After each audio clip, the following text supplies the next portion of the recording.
Hi, Jeremy here, Modern Vitality. In today's video, the top 5 power herbs for chronic fatigue syndrome. I'm going to be sharing with you 5 of my favorite herbs for people with chronic fatigue syndrome.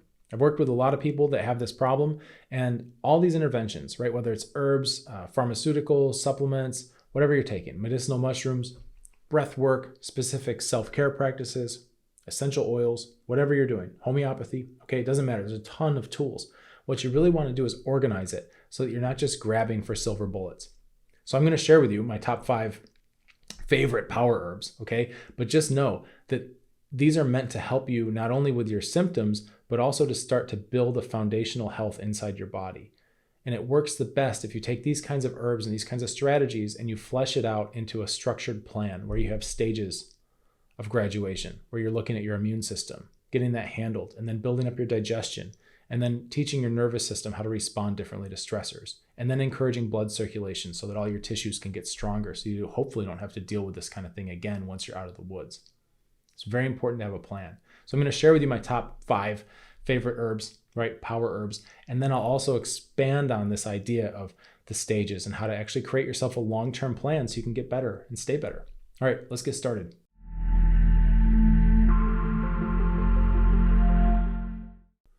All right, here we go. I'm going to share with you my top 5 power herbs. And these are things that I found helpful for folks that are recovering from all manner of complex chronic inflammatory conditions. And the reason why is because no matter what the disease is, our human body still has the same types of pathways. If we start to respect the landscape of our body and we use things like some of these herbs I'm going to share with you in the context of a larger healing plan, the body's smart. It wants to work itself out.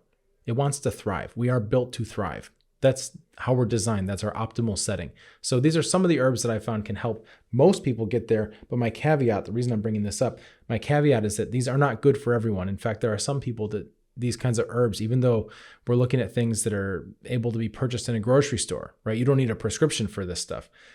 It doesn't mean it's necessarily safe or good for every single person. So I'll go through the caveats at the end when we do our 5 herbs. We'll talk about caveats so that you're not taking something that may mess you up. And of course, I'm not giving you medical advice. I'm just giving you information, and we're all adults here, right? And then after that, I'll show you how to weave these into a comprehensive strategy so that you're not just relying on one thing to try to fix your whole body, right? It's way better to have a comprehensive strategy. So these herbs could be seen as medicinal spices, right? Spices that you have in your kitchen. I tried to pick the things that are most accessible here, things that you can find at most grocery stores. You can get them online. You may even have these in your cupboard right now. And our first one is ginger. Okay, this is a famous herb for a reason. I'm starting with one that you hopefully know about already. Ginger, in Chinese medicine, we call it shengjiang, which means raw ginger. There's different types of ginger we use, but this is pictured here as raw ginger. Has a lot of properties. Some of the key ones, anti-inflammatory, which this should be kind of obvious in terms of why that's helpful when you're dealing with a complex chronic inflammatory condition, right? Having something going in your body that's helping with the inflammation, it's having an immune effect, that's good. Diaphoretic. What does diaphoretic mean? It means it generates a sweat.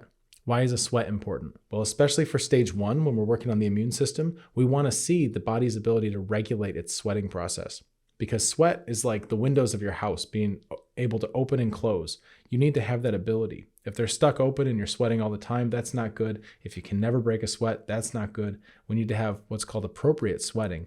And sweating is really important because it's one of the ways that our immune system works to clear out pathogens. Isn't that cool? So that's why ginger is one of these folk remedies. Very, very useful for if you feel like you're getting a cold, coming down with something, a flu. A lot of people will take ginger tea or have ginger in a soup, or even ginger in a foot soak, right? Did you know you could soak your feet with ginger tea? Very, very interesting. And it's a good way to get that sweat going. When we have complex chronic inflammatory conditions, basically, it's like you're coming down with a flu in slow motion. This could be a 10-year flu or a 20-year flu where you just feel those body aches. And ginger may be one of these herbs that's very helpful in that case. It has a warming property. Ginger's warming. And you're going to see a theme here with all 5 of these herbs is they're all on the warming side. And why that is because in most cases, when we have a chronic illness, something that's gone on a long time, and I'm going to clarify this in the caveats towards the end, so you'll want to stick around for that. It's very important to get these distinctions. When you have a chronic illness that's been going on for a long time, often what's going on is we're running out the metabolism. Meaning, you might see this manifest as, oh, I've got a thyroid condition, or my adrenals are shot. Those are just manifestations. Those are just the tips of the branches. The reality is, deep down in the roots, is that we're running out of our vital energy, right? The metabolism is starting to get weaker because it takes so much energy to manage this condition, to manage the difficulties. So people's batteries start to run very, very low. And what often happens is people will start to get cold. Okay, cold hands and feet, very common. Cold body, can't warm up. Now, there is another side to this where people can get warm and hot. And typically that's because of inflammation. So it's not even a real heat. It's just an inflammatory process, or you're getting some kind of heat, just like how compost piles heat up when they're rotting. That can be happening inside with all the bacterial and other pathogen activity. It causes this false sense of heat. Most people who have been sick for a long time, deep down, are cold inside. And that's why we have to use things that warm them, right? This is one of the just general, don't take this as 100% fixed binary thing, but in general, we lean towards warming and rewarming because corpses are cold, right? Living things are warm. It's that simple. Ginger also benefits digestion, which is great and wonderful and important because we need to be able to extract our food. We need to be able to get energy out of that if we want to heal. So this is one of those herbs that can help a lot because so many times we get the gut dysbiosis coming in, no matter what's going on with you. If you have a hidden pathogen, it opens the door for more and more of these pathogens. And then all of a sudden we've just got this raucous party going on in our guts. And ginger is one of those herbs that can be helpful to benefit your digestion and help to restore some of that healthy environment there so that you can be more hospitable to healthy bacteria in your gut. You want to cultivate a nice, capable, and harmonious microbiome. And ginger is a good way to do that. Our next one is garlic. All right, garlic. Hopefully you've heard of this one too, right? Garlic. In Chinese medicine, we call it da suan. It's warming, again, and also has anti-parasitic effects. Now, garlic is one of these herbs that's got a lot of folklore around it. You know, different cultures will hang it up on their doors, or we have myths about garlic and vampires, right? That's something I remember just being a little kid and just thinking this was the most random, random weapon against vampires, right? Oh, the vampire's in my house. Okay, throw garlic at it. Where did this come from? Well, some of my thinking on this, when I started to explore folklore and traditional human culture and herbology and some of the ancient wisdom traditions, I've noticed that garlic is used in a lot of cultures for anti-parasitic actions. And if you think about a vampire and what that symbolizes, we have this creature who is active at night, drinks your blood, right? These kinds of things. It's very much sharing a lot of traits with parasites. That, and if you look at the werewolf, it's a similar kind of story, like getting active on the full moon. Although I've got different ideas about werewolves and maybe where that comes from with medical history, but that's for a different video. We'll talk about that another time. In terms of garlic, though, looking at it as an anti-vampire herb, right? We can see those tiny vampires, those little parasites that live inside of us. They don't like garlic either. And a lot of times raw garlic is actually used. That can be kind of harsh for your digestion. So if you're not acclimated to raw garlic, you might want to start small with that or work your way up. But people will eat little bits of raw garlic and get it down into their stomach, and it goes through the intestines and just goes along the whole way and can be very irritating to any kind of parasites that are in there. It's also antiviral, showing antiviral properties, showing antifungal properties, right? We're seeing a theme here, getting these vampires and parasites and things out of your body. It's helping with that. Antibacterial. Also, now we have on the other side, cardioprotective, right? So what happens a lot of times with complex chronic inflammatory conditions is that we don't have a ton of energy, and then we don't exercise. And of course, the lack of exercise is not good for our heart. We can get problems with our blood pressure. We can get all kinds of problems with that. So you want to have these different ways to come in and try to offset some of the damage, right? And I've spoken before about fatigue. A lot of times fatigue is actually there to protect you. You shouldn't be exercising, but that doesn't mean that our cardiovascular system has to just suffer, okay? Especially when there are other solutions like garlic. Garlic's also good for food stagnation. Now, what's food stagnation? Well, food stagnation can be seen as gut dysbiosis, where you have a lot of bacteria that don't really belong in your digestive tract, that are just hanging out and partying.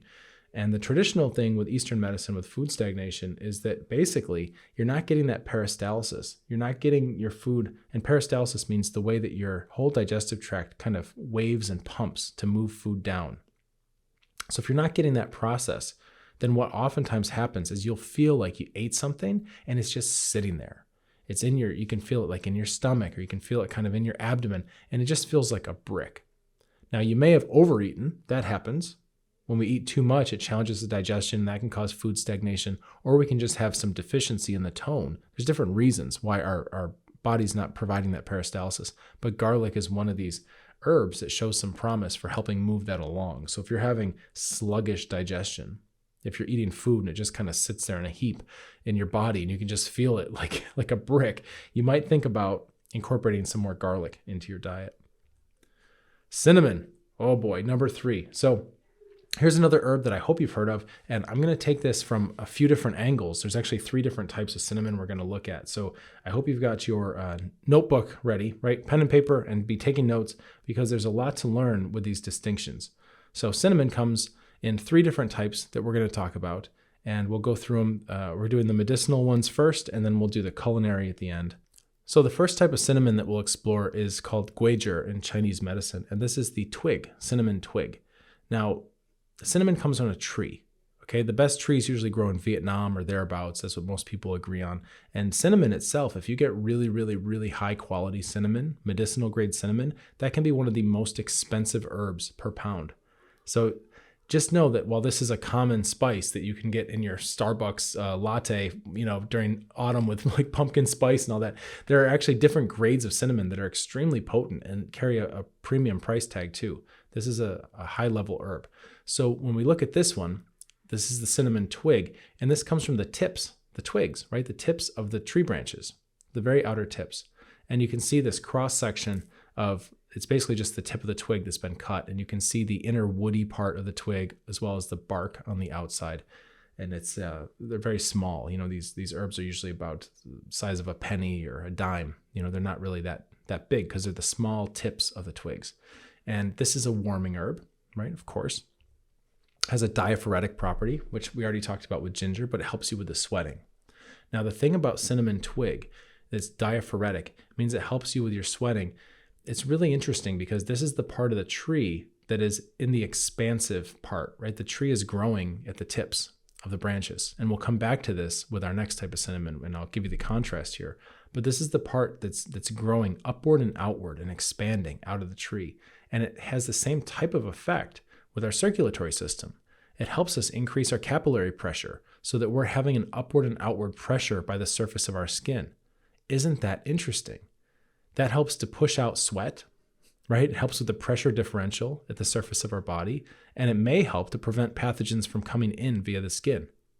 Super cool. If you think about a balloon being blown up, that's the upward and outward effect of guizhi, or the cinnamon twig, is having that same type of push, upward and outward push. It's expansive, like a balloon being blown up.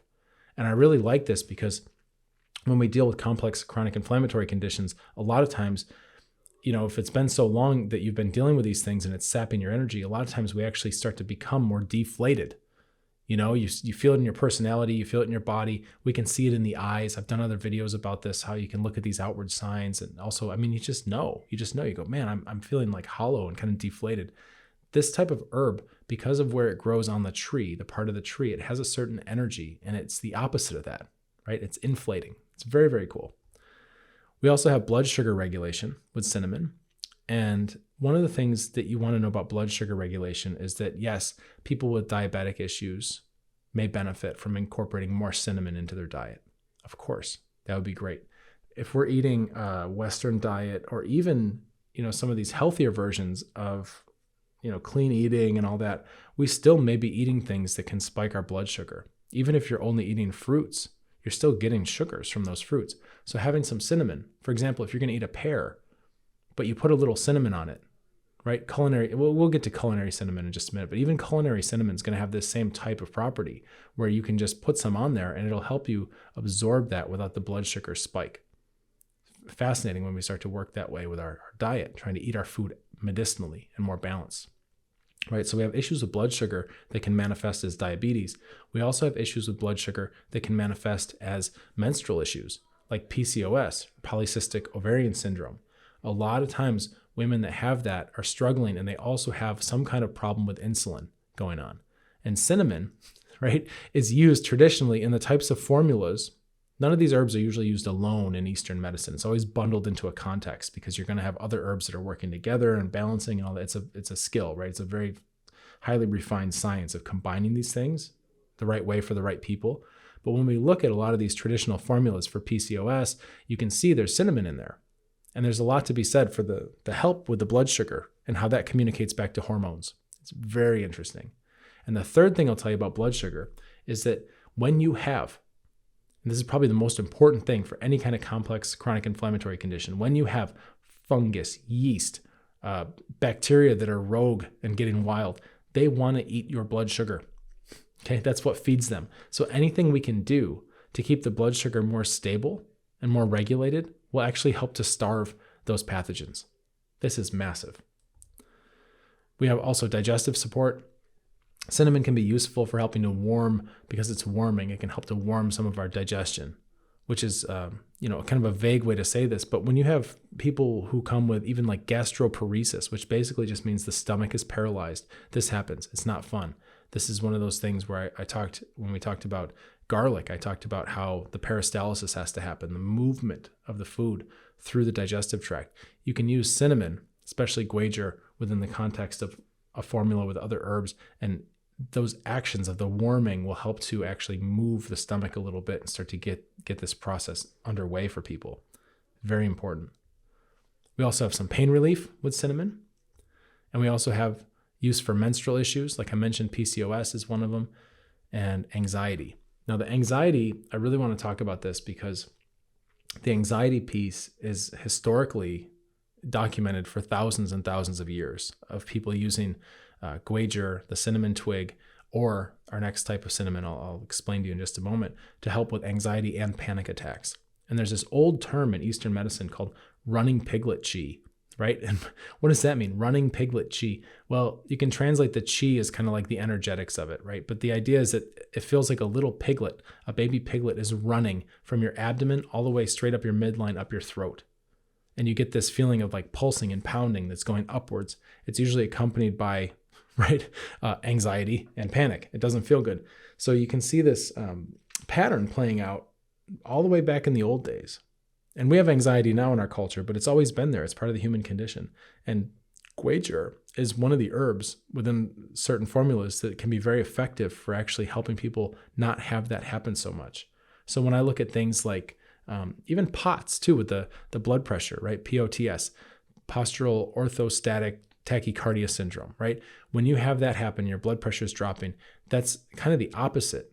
It's not going up like a piglet, it's going down and dropping. And guajar is one of the herbs that helps to regulate that as well. Very, very cool. We also have history of use for chronic UTI and yeast infections. And we can see that because we know that cinnamon also has antipathogenic, I didn't put it here, there's so many benefits to these herbs. It has antipathogenic activities. And we know this because of thieves oil, right? If you ever looked at thieves oil, where it's a blend, usually essential oils will have it. And the idea there was during the plague, if you wanted to burglarize a plague house, right? People were dying of the plague, and then there would be these burglars, these criminals who wanted to come in and steal their silver or whatever, but they didn't want to get the plague themselves. They would douse themselves in these oils, which helped to prevent the plague from making them sick. One of those oils was cinnamon. So having the use for chronic UTIs, chronic yeast infections, we can see the immune system's getting some benefit here, and there's also some antipathogenic activity. I would also be willing to bet that the blood sugar regulation helps to starve out the yeast infections and helps to starve out whatever's infecting the bladder. All right, our next one is cinnamon, is rogueway, right? And this is the bark of the tree itself, the trunk of the tree. So the guajar was the tips of the branches, and then the rogueway is the bark. Now, again, we have a warming nature, right? This is really good for people who feel cold. So the tips of the branches are the outward part of the tree that's growing. The trunk, the bark of the trunk, is more like this core kind of thing. It's deeper. So we're not looking at the surface of the body. We're looking at something more internal. This is where this herb kind of resonates for people. So when you have complex chronic inflammatory conditions and you're running down your internal battery and you start to feel cold all the time, this is one of those herbs that has more strength in that department than the guajar, like the twig tips would. Sleep trouble is another one, because a lot of times people will feel cold and have trouble falling asleep. And this is a sign how we start to look at this is a little more energetic. You got to start to understand your body in terms of processes. But if you can see that there's a cycle in your life, meaning every morning you wake up and the yang, right, the energy, the power of your body starts to wake up and comes up and out. And then you experience the day. And then that yang, like all your metabolic activity, starts to go in and down in the evening, which helps you then get tired and fall asleep. You can see that kind of cycle, right? When that happens, that's healthy and normal. But a lot of times if people are feeling cold, it's because that yang isn't consolidating back. It's almost like there's not enough. You start to run out of juice, and then you don't have enough energy to go back into your core. So we get stuck with these things where we have trouble falling asleep, plus we're cold. Great case for this type of herb. Of course, within the context of a larger formula that makes use of kind of where somebody's at with their whole situation. Chronic unhealing wounds. I really like this because when we look at immune activity, we have not only scouring pathogens and all that, but we also have healing and repair. People don't always know this, but the macrophages, those Pac-Men, right? The Pac-Man idea of like what's going around in your immune system and just eating the bacteria. Like you were taught, if you were taught the same way I was in school when we were kids, they always showed us these Pac-Man drawings going around eating the germs, right? It's that kind of idea, but those Pac-Men also are responsible for tissue repair and healing. They're also like the road crew, the cleanup crew. And so when we stimulate our immune system, when we help it along, we can actually create healing and get rid of some of these unhealing wounds. Where else we see this is with diabetes, and you get these lesions and blisters and things that just don't go away. There's also water blisters. They're called chronic water blisters. And traditionally, rogueway was used for that within the context, of course, of a larger formula. But it's one of these kind of powerhouse herbs that starts to get the fire going to where the immune system can now get to work and do what it needs to do. We also have a history of use with menstrual health, similar to the twigs, the great guager, the cinnamon twig. And we also have chronic UTI and yeast infections there as well. So there's something kind of consistent and powerful about the cinnamon. No matter which part of the tree you get it off of, it's going to have some of these anti-pathogenic effects. It's going to have some blood sugar regulation. And that's why it can be useful for PCOS, like menstrual health, antifungal, right? Chronic unhealing wounds, chronic UTI, yeast infection, all these stubborn things. So now we'll look at cinnamon, culinary cinnamon, which is more what you're used to. The other two you need to get from specialty herb shops or something like that. Sometimes Asian grocery stores will have them. But for the most part, if you go to a regular grocery store in the US or in the Western, hemisphere of the world, then you're going to have like cinnamon, grocery cinnamon or culinary cinnamon. And even if you're only having culinary cinnamon, still good. It's not as strong or specialized as the twigs or the bark of the trunk. Usually culinary cinnamon is more from the branches, not the twigs of the branches, but just kind of the branch bodies themselves. And that's okay. We're still going to have some antibacterial properties. We're still going to have some blood sugar regulation, and we're still going to have digestive aid, and it's still delicious. All right, our next one is clove. Look at these. So clove, in Eastern medicine, we call it ding xiang, and again, it's a warming spice, right? One of the reasons I'm bringing up clove, especially with complex chronic health conditions, is that clove has an effect of breaking down biofilms. Now, biofilms are basically like the slime. It can be slimy all the way to basically like concrete consistency of the protective layers that a lot of times bacteria and other organisms will live in there too. But they basically secrete this so that they just have a protective slime layer that can be very, very hard as well, difficult to penetrate.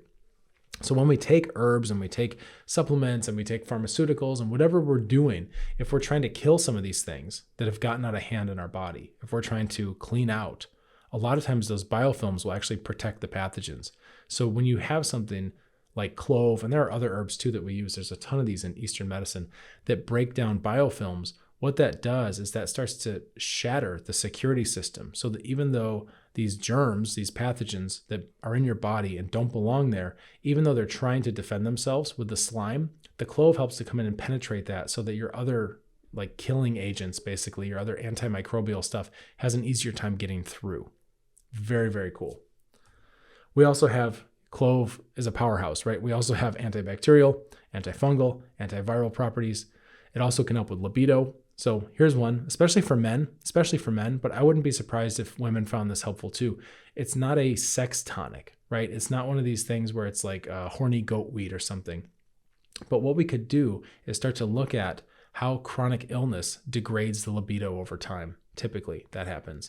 And if that's the case, again, it's because of that yang, that vital force is waning. And we just don't have extra energy in our energetic budget for sex. And clove may be one of these herbs that can help to restore some of that. So traditionally, it's used for men, but I would say women could even try it too. And of course, if you're using it within the context of a larger healing plan, you're going to have other factors coming in, which is good. Everything can all be working together. We also have blood sugar regulation. We know why that's important already. And clove, I have to put this in here, toothache. Okay, really good for toothache. A lot of times people will use clove. If you ever wonder why they use clove mouthwash and clove breath sprays and clove, it can be in gum, it can be even those clove cigarettes, right? The idea is to get the clove in your mouth, because clove in the mouth helps with gum health. It can help change the bacterial balance within the mouth so that you have a happier oral microbiome, which is good. It can be helpful for toothache because clove has kind of a numbing, pain relieving property. So one of the things I say, and I know a lot of people with complex chronic health conditions have a history of root canals, a lot of dental work, just a lot of kind of problems in the complicated mouth, right? And I've got my own guesses why that is. I've got my own theories. I'm not going to get into all that in this video because we're going on pretty deep as it is.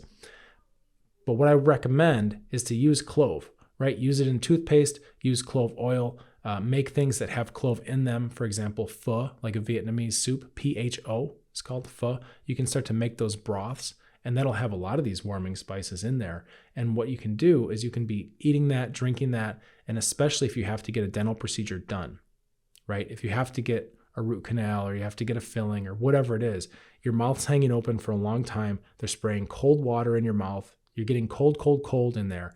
And then when you get home, it's sore, it's painful. Get some cloves into your diet, right? Whether you're rubbing the oil on your gums or you're drinking a pho, like PHO, a pho broth or something, some way to get that clove in there, because that can help a lot with rewarming the mouth and recovering from a dental procedure. Really, really important, because you don't want those things to go on. You don't want to have sore, painful mouth for a long time on top of everything else. All right, number 5, Sichuan peppercorn. Woo! So these you may have heard of. You may know these. They're not spicy, right? In terms of, it's not like a jalapeno. It's not like a habanero. It's not that kind of spice. When we talk about the spice of Sichuan peppercorns, it's a different kind of spice. It's softer. It's like a sweet, numb kind of flavor.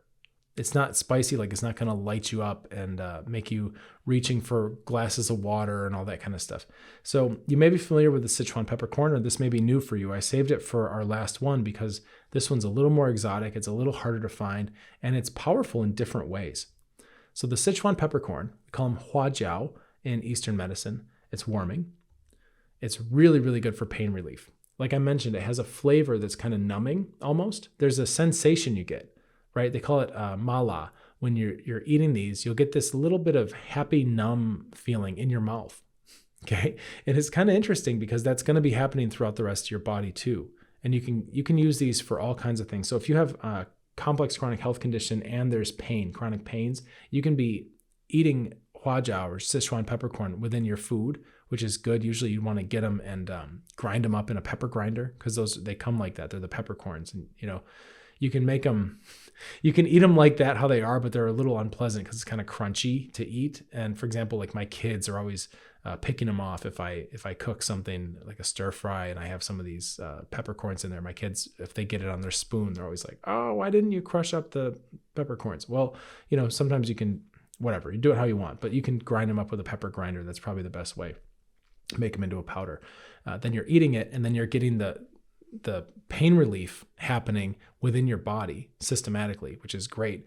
Sometimes people use these externally too. Like they'll just put them in a wrap. Like you can wrap them in cloth and you can heat them up, and you can actually use that to pound, right?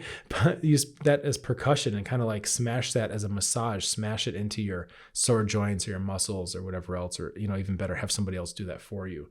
So people use these because they have such volatile oils. You can use them externally too, right? Really cool. They have an anti-inflammatory property. We're seeing some common themes here with these herbs for complex chronic inflammatory conditions, right? They have antiviral properties, antifungal properties, and they stimulate your appetite. because they're delicious. There's really a very unique flavor with these. We spent a bit of time in Chengdu in China, which is in the Sichuan province. And I'll tell you, the food there, incredible, incredible. So dynamic, so flavorful, so delicious. And they're using a lot of these herbs. They're using garlic, they're using ginger, of course, right? But they're using also these Sichuan peppercorns in a lot of the dishes. And they have a very unique aromatic kind of sweetness to them. There's really nothing that tastes like that out there. Very, very unique. And if you're a person who likes to cook or who likes to explore new foods, this is something I'd really recommend you get into, because once you start cooking with these, your palate has now expanded. And why stimulate the appetite, right? Why is this good? A lot of people I meet say, oh, Jeremy, I'm having a hard time losing weight as it is. My metabolism's slowing down, right? Well, there's kind of two ways people tend to go with complex chronic inflammatory conditions. Some people have a hard time losing weight. Some people have a hard time gaining weight, right? There's actually two sides to it. It's not that everybody has a hard time losing weight, not at all. I've seen both. I've worked with both plenty, and you can get people to regulate, right? That's the idea. That's entirely the idea. When we have a low appetite, though, as a result of like basically all the beat down that we take from being ill for so long, that's not good. When people are trying to lose weight, you've got to still have an appetite. You've got to get that metabolic fire going, because eating and having that digestive drive is part of the cycle of being able to have vitality, which means then losing the weight. And same thing for people that have trouble gaining weight. They need to have that healthy appetite, stimulate the appetite. And these are one of the herbs that you can use for that. Even smelling them will do it if you don't like to eat them. But of course, I would recommend, if you're going to get into this, then go for it. Now, these are one of the herbs that you might not be able to find at like a Western type grocery store, but you can usually find them at Asian markets, Asian grocery stores, and you can also find them online at various places. There are different levels of quality, which I'll talk about in just a moment. All right, here are the caveats. So we did my favorite 5. Okay, there's plenty more herbs and spices like this that are very powerful. I picked my favorite 5 within the context of complex chronic inflammatory conditions. Okay, things that I've seen that work for a lot of folks pretty well to incorporate. But I do have some caveats, and this is very important you understand this. You got to understand the caveats, and you've got to understand how to phase these things. Okay, it's one thing to just give somebody a bunch of colors and say, okay, here's your blue, here's your red, here's your yellow. Right? But it's another thing to actually teach somebody how to paint and how to use them so that you don't just make a mess of the canvas. And this is the same thing with interventions. Everybody's looking for a silver bullet. Oh, I want the supplement that's going to save the day. Oh, we're looking to isolate the one variable and reduce your illness down to this one virus or this one little micro molecule in your body. No, we have to understand a whole system. Right? Which means context. So my caveats here, if you want to get the most out of what you've spent your time learning here, is 1, are these panaceas? No. Okay, they're not panaceas by themselves. They are very, very helpful tools. And I'll go on to talk about that in just a moment. One of the things that we need to know is that not everybody will benefit, because I've given you a list of warming spices. So if someone has, for example, in Eastern medicine, we look at the tongue a lot, right? If we stick our tongue out and it's like bright red, these might not be appropriate for that person at that time. However, if that person can do things to get some of the heat down, some of the inflammation down in their body, then they may come to graduate to where they can start to enjoy these types of herbs and spices again, and it would be beneficial for them. Okay, people move through cycles. Just because something's not good for you right now doesn't mean it never will be. We have to have parameters around that so we can understand as we grow, right, as we heal, that we can start treating ourselves differently because we've become different. We're evolving through stages. So currently, right, if you look at your tongue, and of course, I'm not giving you medical advice, but I'm just in general, if you look at your tongue and it's bright red, or you look at your tongue and there's a big, thick yellow coat or dark coat on there, then usually these wouldn't be the first herbs I would pick or recommend. Okay, most people can handle these in some amount anyway, regardless, because it's mixed into your food and we're doing all kinds of things throughout the day. But if you want to be very strict about it and you want to really be precise, then if you're somebody who has a bright red tongue or has a big, thick yellow coat, then this wouldn't be the right time to incorporate a lot of warming herbs and spices. You don't want to add to more heat, even if it is false heat, right? Also, quality matters on all these. So I talked about 3 different types of cinnamon, right? And some of those are like the most expensive thing coming off the boat. There's all different quality levels. Same thing with the Sichuan peppercorns. You want all different quality levels. You want to make sure you're getting a very high quality One, so that you're getting a very strong, potent spice, right? If you want this thing to be food that is medicinal, then you want to get medicinal quality spices. Okay, so be savvy with that. And then you also need to know that, like ginger, for example, you go to the store, ginger, hey, it's cheap. Well, you might want to go with organic ginger, because non-organic ginger is a lot bigger. How'd they get it bigger, right? First of all, that's the one question, right? We just start thinking like that.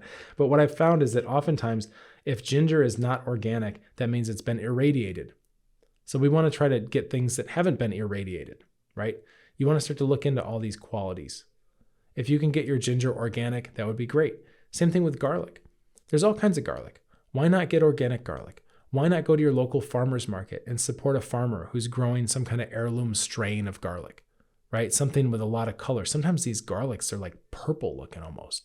You want to explore this stuff and try to find the freshest, highest quality you can. And I know I talked about cinnamon. Cloves are usually pretty straightforward. And we talked about the peppercorns, right? All those things have quality gradients where you want, like the peppercorns, you want to be able to do your research. And if you try some and they don't have, right, here's a real easy test. If they don't have that flavor, that mala, where you're like, wow, my lips are just buzzing, my tongue is buzzing, it almost feels numb. This is delicious, right? If that's not happening, then I wouldn't expect that these things are going to have that strong of a medicinal effect either. Okay, I know that's pretty straightforward. And my last caveat here, all these herbs, spices, and inclusive of every other strategy, it's best when used in the right context. Okay, you want to have an overarching strategy and a plan and a structure for how to reclaim your health, not just grasping at random stuff, right? With the right context, these herbs are phenomenal, especially when used at the right time on a healing process. And what do I mean by right time? Well, the first thing, okay, that we always look at is the immune system. And the reason why is because, well, I'm going to tell you, the body has basically an order that it likes to be interacted with. Nobody's talking about this. It comes from very, very old Eastern medicine. It's not even what I learned in acupuncture school when I graduated back in 2009. They weren't talking about this stuff. However, it's way older than that. It's just, you got to find the lineages and you got to find the people, which I did, who understand this stuff. The body has an order. There are so many therapies that seem like a good idea for your condition. However, if you just throw everything at it, you're doing the shotgun approach. It's a mess. It's not scientific, right? You can't tell what's doing what. You wind up taking a bunch of stuff. It is not an easy process. But the best thing to do is to start organizing all of your strategies and go, okay, this is more of an immune strategy. This is more of a digestive strategy, right? All these over here, these are more for stress relief, neuroadrenal. These over here, this is more blood circulation. These over here, this is more boosting and supplementing deficiencies. This is more hormonal. You can start to make buckets, okay? And then you line your buckets up. And we're going to talk about the first 4 today, because that's where most people get the most benefits. In fact, most people go through the first 3 and they get the most benefits. So stage 1, immune system. Anything you have that's working on your immune system goes in that bucket. That's where we start. You want to have a very clear strategy here, and you want to be able to do things in an order that makes sense. So start with your immune system, because that's going to help get rid of a lot of the big problems, including hidden pathogens, including non-specific immune function, where you're just like smoldering and inflamed. It's going to help with biofilm breakdown. It's going to help with lymphatic flow. You're basically getting these things out of your body that don't belong there so that you can start to heal. You want to get the inflammation down. Okay, this is really important. Next is digestion, right? Digestive system. So some things are aimed more at digestion, which you want to have a healthy digestive system, okay? Because that way you can start to not only digest your food better and get more energy out of that and more nutrition, but also your digestion and your immune system are intimately connected. Your digestion is where most of your immune system lives anyway. This is really cool. We're finding this out now through modern science, but it's, validating things that we've known in Eastern medicine for 3,000, 5,000, something thousand years, okay? Very important. We also have gut dysbiosis, which means the balance of the little creatures that live in your intestines needs to be restored. So there can be some things that are growing and getting out of hand. There can be some things that should be there that aren't, due to a variety of factors, including what we eat, but also what we're exposed to. All the toxins, chemicals, pesticides, all this stuff, mycotoxins, right? There's a lot of things going on. Other meds, antibiotic use. There's a lot of stuff we can attribute to this imbalance in the guts. So you want to start to restore that. That's the next step. Stage 3, neuroadrenal, stress time. Okay, this is where we get going with the way our mind is working, the way our nervous system is working, the way we handle stress. if we feel neurologically overwhelmed, if we feel like we have a very close trigger, right? When something little thing happens and it's like, whoom, it just, we get so, stressed out. We want to start to increase that threshold. This is where a lot of different therapies can be useful. There are herbs, there are supplements, there's breath work, like breathing practices, there's all kinds of stuff. And this is where those live. One of the mistakes I see happen a lot of times is people try to start there. We go, it's mind over matter. I healed my mind. But really, it becomes very difficult. For example, like if you've got a bunch of parasites and heavy metals in your body, it becomes very difficult to will that stuff out. Whereas you could just go after your immune system first and get that cleaned up. And now you have a stronger base to stand on when you start to work on your own personal growth and spiritual practices and the way you show up in the world and the way you handle and metabolize stress. Okay, you set yourself up for success if you do things in the right order. This is also when we tend to get the sleep cycle dialed in better, right? Get that circadian rhythm going. It's lovely. Okay, we get back in touch with nature and how we evolved. The fourth one, blood circulation. This is where we start to move blood. This is where we start to really feed the cells and the tissue so they can grow, right? They can repair. This is where exercise tends to come in.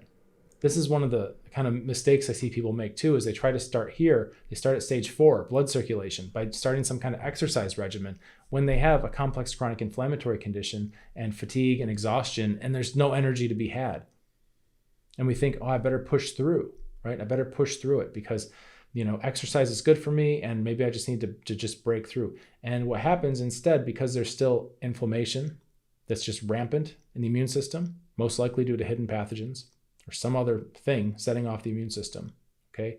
What you do when you exercise is you're just recirculating all that inflamed blood, and then you get PEMS, post-exertional malaise syndrome, where you're knocked out for like a week, just suffering, like with this hangover from exercise. This is what happens with skipping steps. But if we do it right, if we get that stuff cleared out in the first place, by the time you get to stage 4, all of a sudden taking a walk or doing exercise or playing pickleball or whatever you're into, right? Kayaking, whatever it is, now is not going to be such a threat to your body because you're not circulating around a bunch of inflamed blood. This is really important to have this distinction. I've seen so many people who get so burned out because they try and fail, but you're trying things in the wrong order, which is why it's failing. There's nothing wrong with you specifically. There's no reason you can't exercise. You just can't exercise yet. It's not time yet. We have to get the rest of your system ready. Okay, so those are stages 1 through 4. So whatever you're doing, whatever therapies you're using, you want to start to examine that. And you want to start to understand, what system am I working on now? What system am I emphasizing with this? And can I make sure that before I'm working on, exercising or working on my stress relief or whatever it is, that I've started with stage 1 with my immune system? Can I make sure that? Okay, it's really, really important. When you go in the right order, just like a combination lock, when you go in the right order, then it opens, right? It opens up, it expands, your world gets bigger. If you go in the wrong order, you're just going to be, trying to bang your head against the wall while you're trying to bust into a locked door. It's a whole different deal. Most people think that unlocking healing is like finding the right key for the lock. And that's a misconception because it's not a key lock, it's a combination lock. All right, looking for a key means grabbing for a silver bullet and just hoping and praying that the latest supplement or whatever is going to just solve everything. There is no key.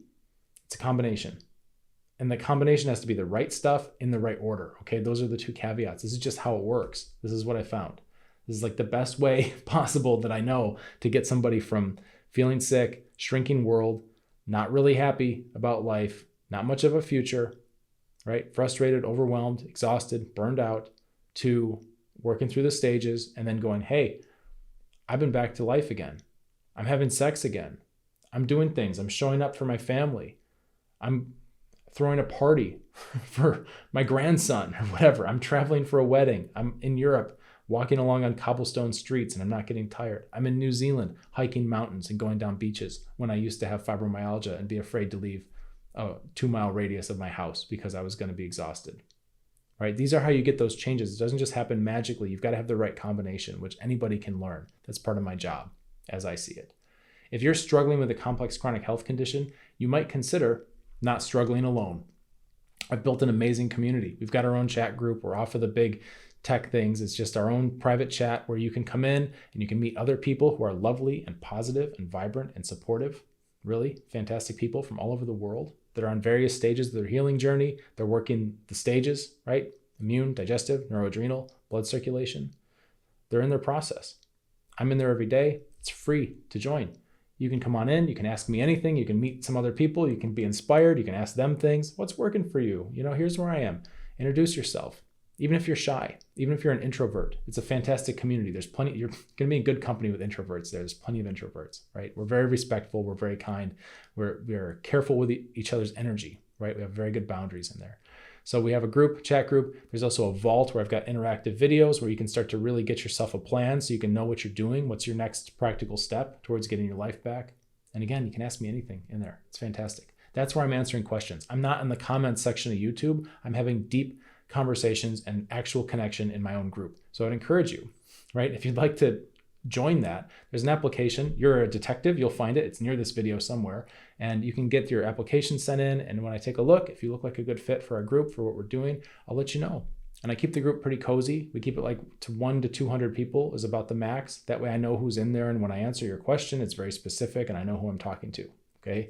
But what happens with that is that it's capped. So it does fill up. So if I see your application come in and it looks like a good fit, it might be a month, might be 2 months before you get in. I'll try to get you in on the next monthly cohort. I'll do my best because I know that you're excited and you want to get in there. So I try not to make people wait, but just know if it does take a little while, that's why. So that's our group. I would encourage you to join. In the meantime, you might consider subscribing to this channel. That way you can get more health information like this video that helps you instead of just kind of mindlessly scrolling, which we all fall into sometimes, but you could actually train YouTube to show you videos that help you get your life back, right? Isn't that cool? Okay, so let's get you feeling better. Cheers.